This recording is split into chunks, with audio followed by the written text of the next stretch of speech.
愛到熱淚乾了，還在哭，啤酒都斟到瀉了。從前校友，今晚酒吧碰到了，變裝最漂亮的人，今天失限像旅行。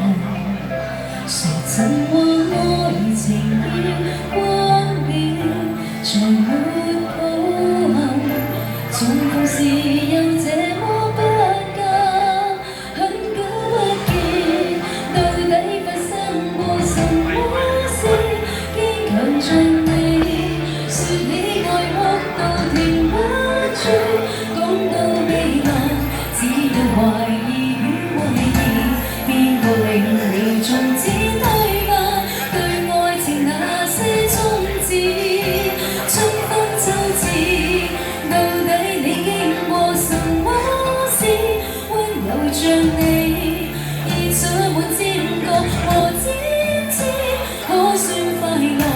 我亦有些難啟齒，然而詳情令我不說，今晚只想很理智。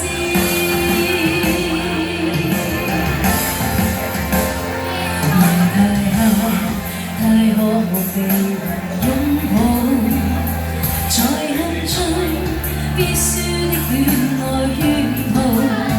條文告你，一早參加已知道，你花錯愛又怪誰？想反省已變災號，誰人沒有行錯些路？何用卻步？還能流淚已經很好，不必多說，我知你經過什麼事，感情受挫，要哭夠101次，先有氣力，再度脫胎來開始，外面無人能拖垮你，因你根本不在意。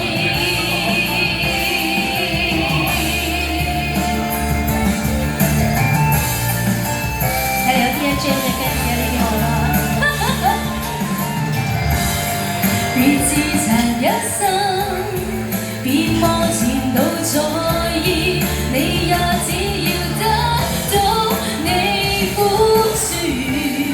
下學期開始，別又重讀10次最暗黑情詩，很久不見，到底發生過什麼事？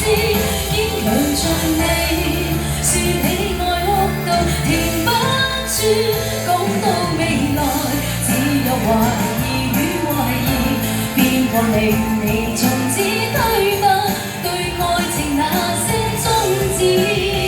春分秋至，到底你經過什麼事？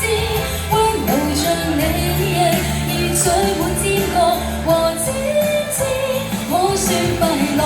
我亦有些難啟齒，然而詳情令我